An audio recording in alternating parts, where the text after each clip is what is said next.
اعوذ باللہ من الشیطان الرجیم بسم اللہ الرحمن الرحیم فاستجاب لہم، پس قبول کی ان کی دعاؤں کو ربہم، ان کے رب نے، اللہ تعالیٰ نے ان کے لیے ان کی دعاؤں کو قبول کیا۔ اور اللہ تعالیٰ نے فرمایا انی لا اضیع عمل عامل منکم، بے شک میں ضائع نہیں کرتا تم میں سے عمل کرنے والے کے کسی عمل کو، من ذکر او انثی، مرد ہو یا عورت ہو، بعضکم من بعض، بعض تمہارے بعض میں سے ہیں۔ فالذین ہاجروا، پس وہ لوگ جنہوں نے ہجرت کی، اللہ کے راستے میں ہجرت کی، واخرجوا من دیارہم، اور وہ اپنے گھروں سے نکالے گئے، واوذوا فی سبیلی، اور میرے راستے میں وہ تکلیف دیے گئے، ایذا دیے گئے، ستائے گئے، وقاتلوا، اور انہوں نے قتال کیا، جہاد کیا، لڑائی کی، وقتلوا، اور اللہ کے راستے میں شہید کیے گئے۔ اللہ کہتے ہیں لأکفرن عنہم سیئاتہم، تو میں ان کی برائیاں ان سے مٹا دوں گا، ان کی برائیاں ان سے مٹا دوں گا، ولأدخلنہم، اور میں ضرور بالضرور ان کو داخل کروں گا، جنات، ایسی بہشتوں میں، ایسی جنتوں میں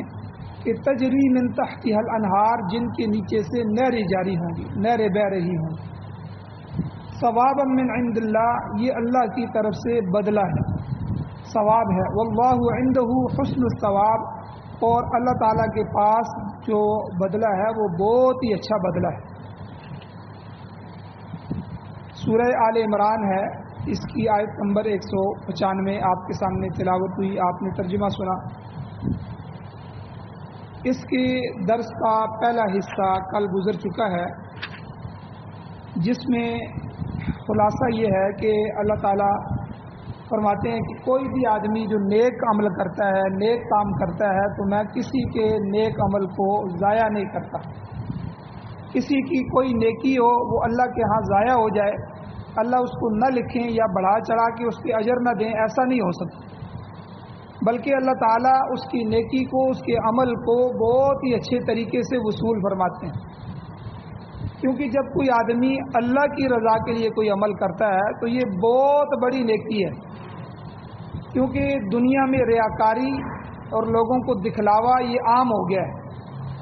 کئی لوگ کچھ عمل کرتے ہیں، حج کرتے ہیں، نماز پڑھتے ہیں، یا اور کوئی عمل ہے جو نیک عمل ہے، تو لوگوں کو دکھلاوے کے لیے۔ اور میں نے پیچھے حدیث بھی بیان فرمائی کہ اللہ کے نبی صلی اللہ علیہ وسلم نے ارشاد فرمایا کہ کل قیامت کے دن جو سب سے پہلے حساب کے لیے پیش کیے جائیں گے وہ 3 آدمی ہوں، سخی، عالم اور شہید۔ اب دیکھیں، سخی ہونا یہ بہت بڑی نیکی ہے، عالم ہونا یہ بہت بڑی نیکی ہے، شہید ہونا یہ بہت بڑی نیکی ہے، لیکن انہوں نے یہ دکھلاوے کے لیے کیا ہوگا، تو اللہ تعالیٰ ان کو کہیں گے کہ قد قیل، تم نے لوگوں کے لیے کہا تھا، لوگوں کے لیے کیا تھا، تو لوگ تو کیا چکے ہیں دنیا میں، اور پھر ان کے بارے میں حکم ہوگا کہ ان کو گھسیٹ کر جہنم میں پھینک دیا جائے۔ تو اس لیے اللہ کے لیے نیکی کرنا، اللہ کے لیے نماز پڑھنا، اللہ کے لیے تلاوت کرنا، اللہ کے لیے کوئی عمل کرنا، حج اور عمرہ کرنا، کوئی بھی عمل جب اللہ کے لیے کیا جاتا ہے، اللہ کو راضی کرنے کے لیے کیا جاتا ہے، تو اللہ تعالیٰ نے یہاں قانون ذکر فرمایا فاستجاب لہم ربہم، اللہ ان کی دعاؤں کو قبول کرتا ہے، ان کا رب ان کی دعاؤں کو قبول کرتا ہے۔ اور انی لا اضیع عمل عامل منکم، تم میں سے کوئی بھی عمل کرنے والا جب عمل کرتا ہے تو اللہ کہتے ہیں میں ان کے عمل کو ضائع نہیں کرتا، ان کے عمل کو قبول کرتا ہوں۔ من ذکر او انثی، مرد ہو یا عورت۔ تو اس میں کل کافی گفتگو گزر چکی ہے کہ مرد ہو یا عورت ہو، مرد و زن جو ہیں ان کے اللہ تعالیٰ نے اپنے اپنے دائرہ کار متعین فرمائے ہیں۔ مرد اپنے دائرے میں چلتا رہے، عورت اپنے دائرے میں چلتی رہے۔ جب یہ دونوں ایک دوسرے کے دائرے میں مداخلت کریں گے تو پھر معاشرے کے اندر فساد پیدا ہوگا۔ اور آگے اللہ تعالیٰ نے ایک اور جملہ فرمایا کہ بعضکم من بعض، بعض تمہارے بعضوں میں سے ہیں، تم میں سے بعض میں سے ہو، یعنی مرد عورتوں میں سے ہیں، عورتوں مردوں سے ہیں۔ کیا مطلب کہ یعنی ایک دوسرے کی جنس ہیں، اللہ تعالیٰ نے دونوں کو، مرد اور عورت دونوں کو ایک ہی جنس سے، جنس انسانی سے پیدا فرمایا۔ دونوں کا باپ ایک ہے، دونوں کی ماں ایک ہے، مرد اور عورت بہن بھائی ہوں تو دونوں کا سلسلہ ایک ہے، تو اللہ تعالیٰ نے ایک ہی باپ اور ایک ہی ماں سے ان کا سلسلہ نسب جاری فرمایا۔ البتہ دونوں کی صنف الگ ہے، صنف میں اللہ تعالیٰ نے تفریق پیدا کی ہے، ایک کو صنف مرد بنایا، دوسری کو عورت بنا دیا۔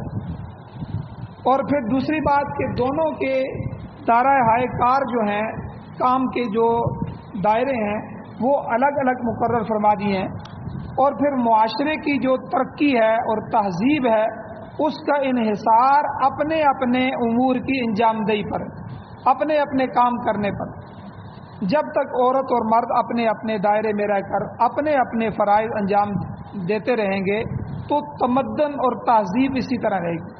ورنہ تمدن کی اصلاح نہیں ہو سکی، معاشرہ خراب ہو جائے گا۔ تو کہنے کا مطلب بعض حکم من بعض سے یہ ہے کہ مرد اور زن، جو مرد اور عورت ہیں، جنس تو ان کی ایک ہی ہے کہ انسان ہیں، لیکن صنف الگ الگ ہے کہ ایک کو مرد بنایا، ایک کو اللہ نے عورت بنایا۔ اور اچھی تربیت، شاہ ولی اللہ محدث دہلوی رحمۃ اللہ علیہ فرماتے ہیں کہ بعض کام ایسے ہیں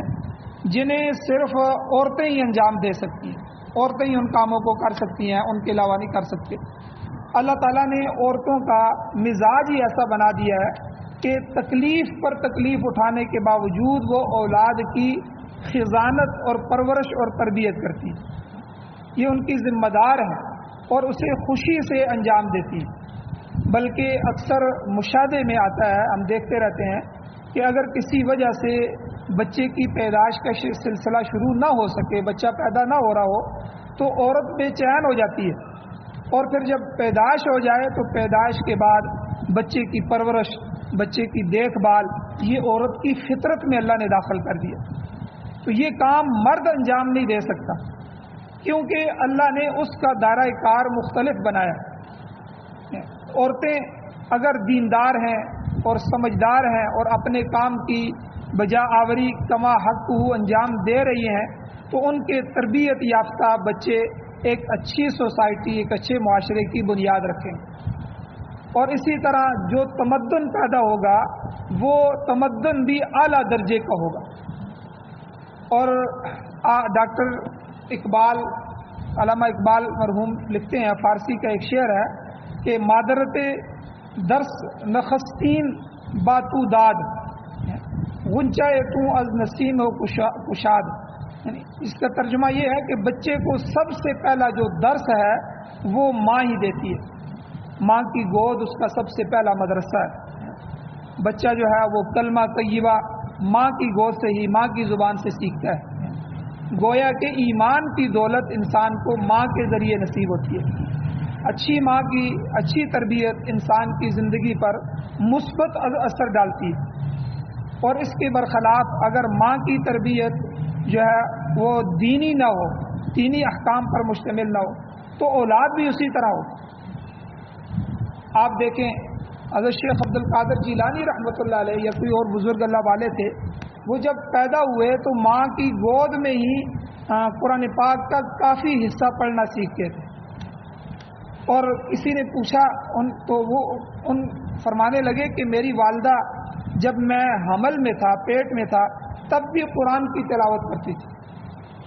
اور جب میں ان کی گود میں آیا تو پھر بھی وہ قرآن کی تلاوت کرتی تھی، تو اس لیے قرآن کا حصہ جو ہے مجھے اپنی والدہ سے سن کے مجھے ان کی گود میں ہی آ گیا۔ تو آپ دیکھیں ایسی ماں، اور آج کی مائیں جس طرح آج کی سوسائٹی اور آج کا معاشرہ تیار ہو رہا ہے کہ ماں جو ہے وہ بھی گانے سن رہی ہے اور گانے گنگنا رہی ہے، اور بچہ جو ہے وہ بھی گانا گا رہا ہے، بلکہ گھروں میں جو بچہ ڈانس کرتا ہے، جو بچہ ناچ رہا ہے، جو بچہ گانے گا رہا ہے، بلکہ جو بچہ گالیاں دیتا ہے اس پر بھی والدین خوش ہوتے ہیں۔ عجیب معاشرہ آ گیا۔ اور پھر یہی بچہ جب بڑا ہوتا ہے تو وہ سب سے پہلے اپنے ماں باپ کو گالیاں دیتا ہے، پھر یہ روتے ہیں کہ مولوی صاحب کوئی تویز کر دیں، کوئی دم کر دیں، کوئی ایسا عمل بتا دیں کہ ہمارا بچہ ہمیں گالیاں دیتا ہے اور ہمارا بچہ صحیح راستے پہ نہیں چل رہا۔ بھائی صحیح کیا نہیں چل رہا کہ وہ فلمیں دیکھتا ہے، گانے سنتا رہتا ہے۔ بھائی جب تو ماں ہو کے اس کی گود جب تمہارے لیے اس کے لیے مدرسہ تھی اور پہلی درسگاہ تھی، اس میں تو نے ان کی تربیت نہیں کی، جیسے تربیت جو ہے کی ہے اب اس نے ویسے ہی بننا ہے۔ حضرت عمر فاروق رضی اللہ تعالیٰ عنہ کے زمانے میں ایک جو ہے والد اور والدہ، بوڑھا اور بڑھیا حضرت عمر رضی اللہ تعالیٰ عنہ کے دربار میں آئے اور آ کر اپنے بیٹے کی شکایت کی کہ ہمارا بیٹا ہمیں مارتا ہے، گریبان پکڑتا ہے، ہمیں دپڑ مارتا ہے، ہمیں ڈنڈے مارتا ہے اور جو ہے سزائیں دیتا ہے، ہم اس سے بڑے تنگ ہیں۔ حضرت عمر رضی اللہ تعالیٰ نے کہا کہ یہ بڑا بدبخت بیٹا ہے، اور اس کو بلایا گیا۔ جب وہ آپ کے دربار میں آیا تو حضرت عمر رضی اللہ تعالیٰ نے پوچھا کہ بھائی تمہارے والدین تمہارے بارے میں شکایت کر رہے ہیں۔ اس نے کہا جی مجھے تو پتہ نہیں ہے کہ یہ کیا شکایت کرتے ہیں، مجھے تو جیسے انہوں نے تربیت دی ہے ویسے ہی میں کر رہا ہوں، اور یہ آپس میں لڑتے ہیں، گھر میں آپس میں ایک دوسرے سے لڑتے رہتے ہیں، اور مجھے انہوں نے اونٹ دے دیے، بچپن سے ہی میں اونٹ چلا رہا ہوں، نہ میری تعلیم کا بندوبست کیا، نہ میری تربیت کا بندوبست کیا، اور میں اونٹوں کو دیکھتا ہوں کہ جب دو اونٹ آپس میں لڑتے ہیں تو میں ان کو ڈنڈا مارتا ہوں تو وہ ڈنڈے کھا کے دونوں الگ ہو جاتے ہیں، تو یہ بھی جب آپس میں لڑائی کرتے ہیں تو میں بھی ڈنڈا اٹھا لیتا ہوں، پھر دونوں کو مارتا ہوں۔ تو بہرحال حضرت عمر رضی اللہ تعالیٰ نے اس کو ڈانٹا اور اس کو سمجھایا بھی، لیکن والدین کو بھی سمجھایا کہ بھائی تمہیں اللہ نے اولاد دی ہے تو یہ اتنی بڑی اللہ نے تمہیں نعمت دی تھی تو تم نے اللہ کی نعمت کی ناقدری کی۔ اللہ نے کہا اچھی تربیت کرو، اچھی جو ہے سوسائٹی، اچھے معاشرے کے لیے اچھے افراد کا تیار ہونا۔ ہر ماں اور ہر باپ اپنی اولاد کے ذمہ دار ہیں کہ میرا بیٹا کیا کر رہا ہے، کس سوسائٹی میں بیٹھ رہا ہے، اس کے دوست کون سے ہیں، وہ صبح سے شام تک کیا عمل کرتا ہے، کہاں اٹھتا ہے کہاں بیٹھتا ہے۔ جب اس کی نگرانی نہیں ہے، اس کی تربیت نہیں ہے، جب بچپن میں اسے روک ٹوک نہیں ہے، جب اس پر نظر نہیں ہے، جب وہ ان عادتوں کا پختہ ہو جاتا ہے، وہ عادتیں اس کی پک جاتی ہیں، پھر آگے اس کا علاج شروع کرتے ہیں۔ اب ایک آدمی نشے کا عادی ہو جائے، نشے میں دھند ہو جائے، پھر جا کے جب اس کا علاج کیا جائے تو وہ علاج کارگر نہیں ہوتا۔ تو اس لیے معاشرے کی تشکیل کے لیے جو ہے نیک عورت، حضور علیہ الصلوۃ والسلام کا ارشاد بھی ہے، حدیث میں آتا ہے کہ دنیا میں مرد کے لیے سب سے اچھی نعمت المرأۃ الصالحہ، نیک عورت ہے۔ حضور نے فرمایا نیک عورت جس کو مل جائے تو معاشرے کا بناؤ اور بگاڑ وہ اسی کا بنیادی حصہ ہے، اس کا بنیادی حصہ عورت۔ ایک ایک بچہ ماں کی گود سے نکلتا ہے، ماں کے پیٹ سے، اور پھر ماں کی گود میں پرورش پاتا ہے، وہ ماں اور باپ سے سیکھتا ہے، اور وہ تو 7, 8, 10 سال کے بعد جو ہے اپنے ذہن کو استعمال کرنا شروع کرتا ہے۔ وہ تو معاشرے سے سیکھ رہا ہوتا ہے، ہر چیز اس کے وہ نظر رکھتا ہے، ہر چیز کے بارے میں پوچھتا ہے، ہر چیز کے بارے میں سوچتا ہے۔ تو اسی لیے بچے کے سامنے کوئی ایسی حرکت نہ کی جائے، بچے کے سامنے کوئی گالی نہ نکالی جائے، بچوں کے سامنے کوئی غیبت نہ کی جائے، بچوں کے سامنے جھوٹ نہ بولا جائے۔ جب وہ اپنے والدین کو دیکھتے ہیں کہ والدین کہہ رہے ہیں کہ باہر کون آیا بیٹا جاؤ دیکھو، اب وہ دیکھ کے آتا ہے، اب اسی کو جھوٹ سکھا رہے ہیں کہ جو اس کو کہو کہ گھر میں والد نہیں ہے، والد صاحب گھر میں نہیں ہے، اب بچہ والد سے، اور پھر وہ سب سے پہلے معاشرے میں اپنے والدین سے جھوٹ بولنا شروع کرتا ہے، ان سے باتوں کو چھپاتا ہے، گول مول کرتا ہے، ان کو دھوکہ دیتا ہے اور صحیح بات ان کو نہیں بتاتا۔ پھر وہ آ کے گلہ کرتے ہیں کہ ہمارے بچے کو کیا ہو گیا ہے۔ اس کی تربیت تو آپ نے کی ہے، آپ نے خود اس کے سامنے جھوٹ بولا ہے۔ جو عمل جو ہے ہر عمل کا رد عمل ہوتا ہے، یہ ایک قانون ہے، ضابطہ ہے، جو بو گے وہی کاٹو گے، زمین میں جو آپ بیج ڈالو گے اسی بیج کی فصل کاٹو گے۔ یہ نہیں ہو سکتا کہ بندے نے گندم بوئی ہے اور وہ جوار کاٹ رہا ہو، اور جوار بو کے وہ جو ہے گنے کی فصل کی امید لگائے بیٹھا ہو تو مجھے اب گنا مل جائے گا۔ جو بونا ہے وہی کاٹنا ہے۔ آپ اپنے بچوں کی جو تربیت کی فصل ہے اس میں اگر سچ بو رہے ہیں، آپ اپنی زندگی کو سچا کر رہے ہیں، آپ کی زندگی میں سچ ہے تو آپ کی اولاد بھی سچی ہوگی۔ آپ اگر نمازی ہیں تو آپ کی اولاد بھی نمازی ہوگی، اگر آپ بے نمازی ہیں تو آپ کی اولاد بھی بے نمازی ہوگی۔ اور ہمارے معاشرے میں سب سے بڑا جو المیہ ہے وہ یہ ہے کہ ہم اپنی اولاد کے لیے نیکی چاہتے ہیں لیکن ہم خود نیک نہیں ہونا چاہتے۔ ہم چاہتے ہیں ہماری اولاد جو ہے وہ قرآن کی تلاوت شروع کر دے، لیکن ہم ان کے سامنے ان کی موجودگی میں یا ساتھ ان کو بٹھا کے قرآن کی تلاوت کرنے کے لیے تیار نہیں، اور ہم چاہتے ہیں ہمارے بچے جو ہے وہ نیک ہو جائے، لیکن ہم نیکی کا رستہ اختیار کرنے کے لیے تیار نہیں۔ اس کے لیے اولاد کے لیے، اولاد کی تربیت کے لیے والدین کو قربانی دینا ہوگی، جیسے والدین ہوں گے ویسے ہی اولاد بھی ہوگی۔ تو اس لیے حضور علیہ الصلوۃ والسلام نے فرمایا بنیادی بات کہ المرأۃ الصالحہ، والد پھر گھر میں نہیں ہوتا، باہر چلا جاتا ہے، کئی دفعہ باہر ممالک میں کمانے کے لیے چلا جاتا ہے، تو اکثر جو ہے ماں کی جو ممتا ہے اس کی وجہ سے اولاد کی جو رخ ہوتا ہے وہ ماں کی طرف زیادہ ہوتا ہے۔ تو اس لیے اچھی ماں جو تربیت کر سکتی ہے وہ والد بھی نہیں کر سکتی۔ تو اس لیے یہاں اللہ تعالیٰ نے فرمایا بعضکم من بعض، کہ تم میں سے بعض میں سے ہیں، مرد اور عورت، ٹھیک ہے، یہ ایک ہی جنس کے ہیں، انسان کے ہیں، انسانی جنس سے ہیں، صرف اللہ نے ان کی الگ کی ہے، اس میں اس لیے کہ ان کے دائرہ کار الگ الگ ہیں۔ اور یہاں تک تو اللہ تعالیٰ نے مرد اور عورت کے متعلق فرمایا۔ آگے اللہ تعالیٰ نے اپنے ان نیک بندوں کے بارے میں تفصیلات بیان فرمائی ہیں کہ جو اللہ کے راستے میں نیک عمل کرتے ہیں اور اللہ کے راستے میں جو ہے اچھے اعمال کرنے کی کوشش کرتے ہیں۔ ان میں سے ایک عمل ہے ہجرت، کہ عقل مند لوگ جب اللہ سے دعا کرتے ہیں، دعا کی قبولیت کے بعد اللہ تعالیٰ نے مشقت کے کام کرنے والے دیگر لوگوں کا یہاں بھی اللہ نے تذکرہ فرمایا۔ مشکل ترین کاموں میں سے ایک کام ہے ہجرت کرنا۔ دیکھیں، جو بندے کا علاقہ ہو، جہاں جس گاؤں میں، جس علاقے میں، جس محلے میں بندہ پیدا ہوا ہو، وہاں اس کا گھر ہو، اس کے رشتہ دار ہوں، اس کے دوسرے عزیز و اقارب ہوں، اس محلے کو، اس گھر کو چھوڑ کے جانا، ہجرت کرنا، یہ مشکل ترین کاموں میں سے۔ تو بعض اوقات اہل ایمان جو ہوتے ہیں وہ اپنا وطن چھوڑنے پر مجبور ہو جاتے ہیں، کیونکہ وہ وہاں اس وطن میں، اس جگہ میں خدا کا نام نہیں لے سکتے۔ یہ ہمارا جو پاکستان بنا تھا، اس پاکستان بننے کی بنیاد بھی ہجرت کی یہی تھی کہ ہم ہندوؤں کے ساتھ چل نہیں سکتے تھے۔ حالانکہ ہندوستان پر 1000 سے زیادہ سال، 1000 سال سے زیادہ عرصہ مسلمانوں نے حکومت کیا۔ ہندوستان مسلمانوں کا تھا، اگرچہ تعداد میں ہندو زیادہ تھے، لیکن ہمارے آباء و اجداد نے، مغلوں نے اور اس سے پہلے مسلمانوں نے بڑی بہترین طریقے سے حکومتیں کی ہیں، انصاف کے ساتھ، عدل کے ساتھ۔ لیکن اس سب کے باوجود جب انگریز یہاں آیا اور انگریز نکلنے لگا تو ایک آواز لگی کہ ہم نے اب انگریزوں کے نیچے بھی نہیں رہنا تھا، انگریز اب نکل رہا ہے تو ہم نے ہندوؤں کے ساتھ بھی نہیں رہنا، ہمیں ایک الگ ملک چاہیے جس میں لا الہ الا اللہ کی حکومت۔ تو یہی نعرہ لگا تھا جس میں بعد میں دھوکہ دیا گیا پوری قوم کو کہ پاکستان کا مطلب کیا، لا الہ الا اللہ۔ یہ وہ نعرے تھے جو اس وقت قوم کے سامنے لگائے گئے کہ ہمیں ایک ایسا ملک چاہیے، دو قومی نظریہ۔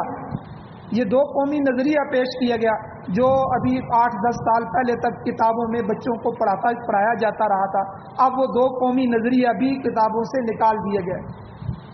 تاکہ آنے والی نسل یہ تقاضا نہ کرے کہ بھائی جس دو قوموں کے دو الگ الگ نظریوں کی وجہ سے پاکستان وجود میں آیا تھا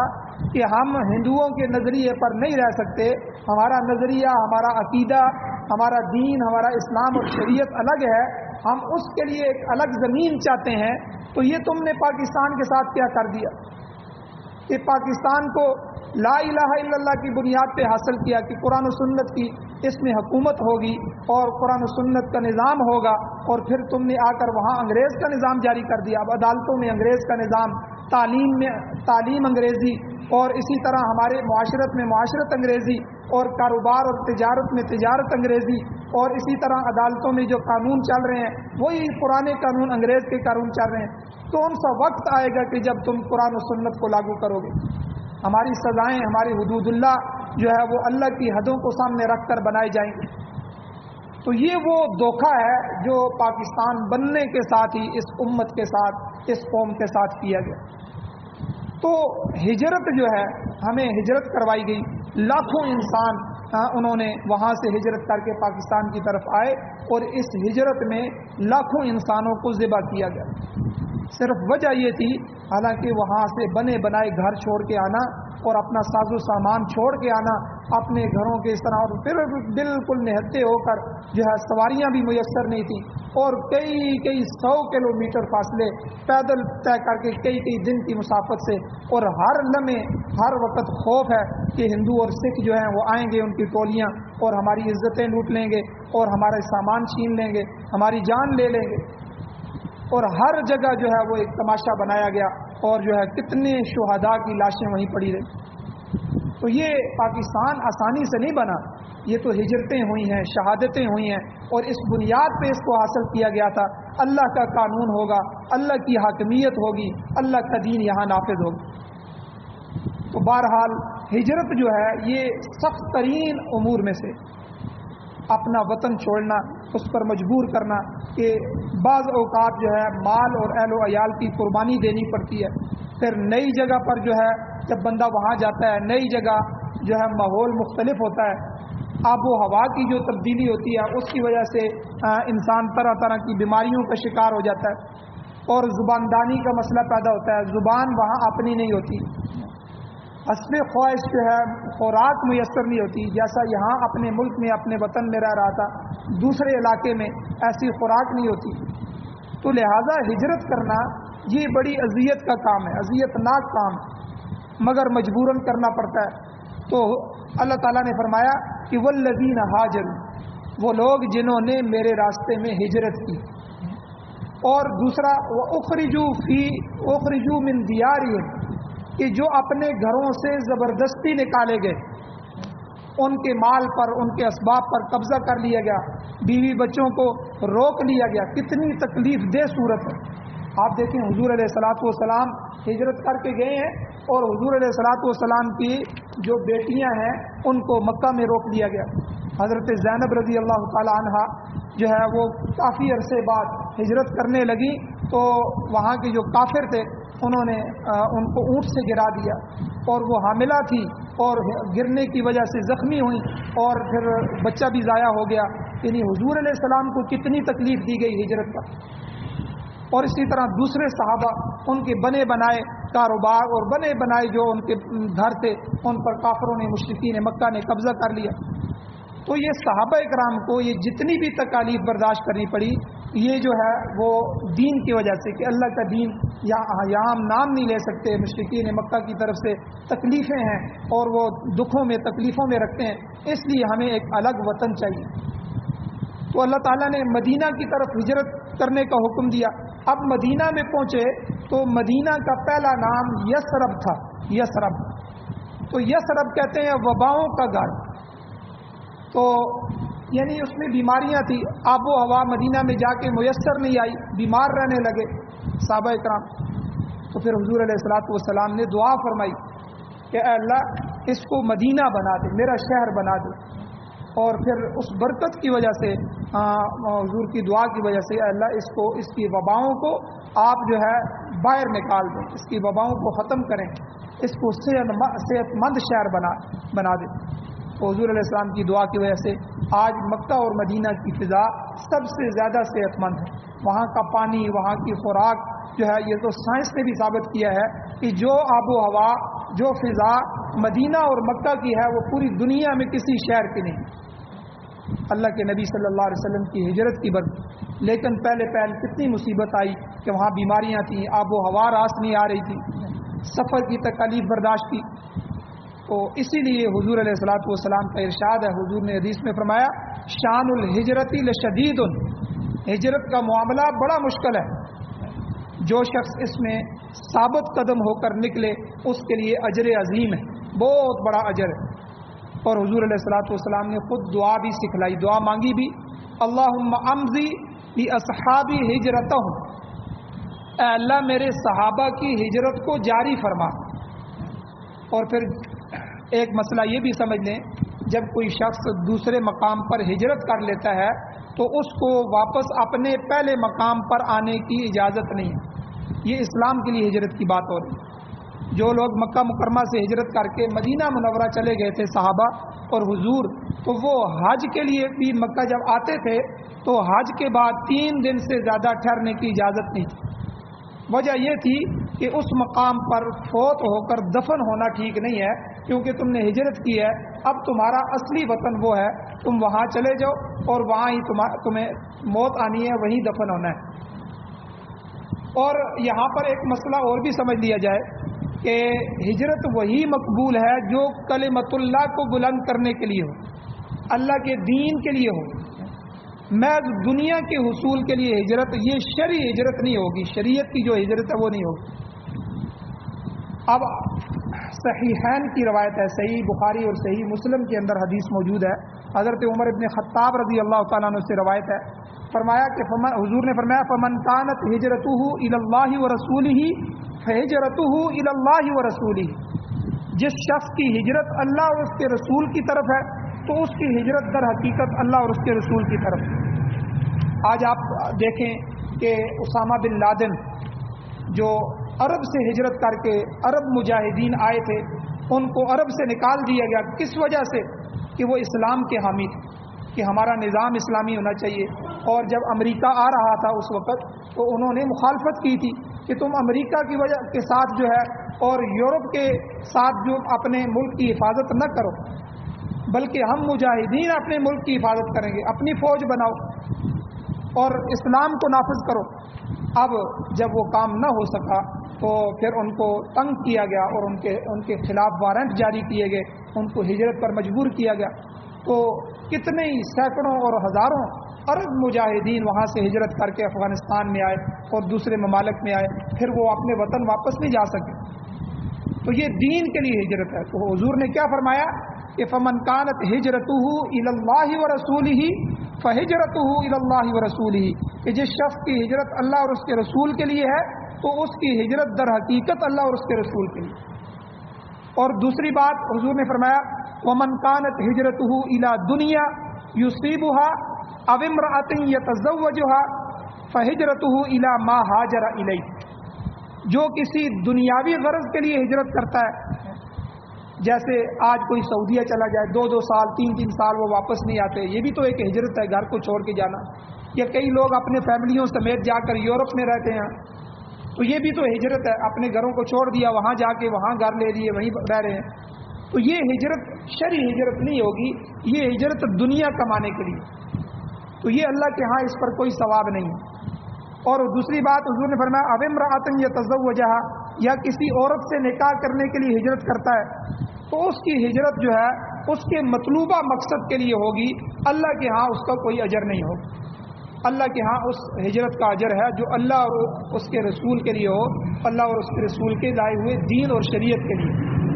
اللہ تعالیٰ سے دعا ہے اللہ ہمیں نیک عمل کرنے کی توفیق عطا فرمائے۔ تو اس لیے جو ہم نیک عمل کرتے ہیں، حج، نماز، زکوٰۃ، اس میں اللہ کے لیے ہجرت کرنا بھی، اللہ تعالیٰ سے دعا ہے اللہ عمل کی توفیق عطا فرمائے۔ آمین۔ الحمدللہ رب العالمین والعاقبۃ للمتقین والصلاۃ والسلام علی رسولہ النبی الامی الکریم۔ یا اللہ ہماری کمیوں کوتاہیوں کو معاف فرمائیے، درگزر فرمائیے، صغیرہ کبیرہ گناہوں کو معاف فرمائیے۔ یا اللہ جو حضرات دین کے لیے ہجرت کرنے والے ہیں، یا اللہ ان کی ہجرتوں کو قبول فرما، یا اللہ ان کے اس نیک عمل کو اپنی بارگاہ میں قبول فرما، ان کے لیے ذریعہ نجات بنا۔ یا اللہ جو حضرات جہاد کر رہے ہیں، یا اللہ ان کی جہاد میں برکت عطا فرما، یا اللہ ان کی جہاد کی وجہ سے پوری دنیا میں اسلامی امارت نصیب فرما، یا اللہ اسلامی نظام نصیب فرما، قرآن و سنت کی بالادستی نصیب فرما۔ یا اللہ جو اسیر ہیں، جو ہمارے بھائی، جو ہمارے عزیز و اقارب، یا اللہ جو ہمارے مجاہدین یا اللہ دشمن کی قید میں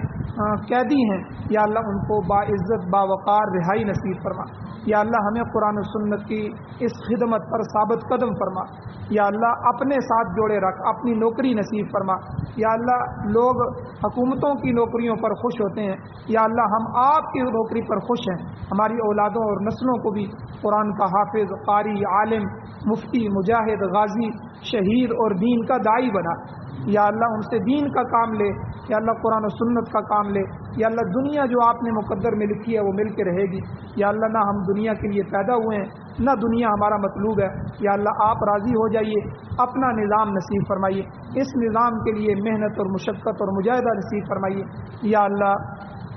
ہمیں پاکستان سمیت پوری دنیا میں یا اللہ قرآن و سنت کو بطور آئین، بطور دستور، بطور ضابطۂ حیات ہمیں نصیب فرمائیے۔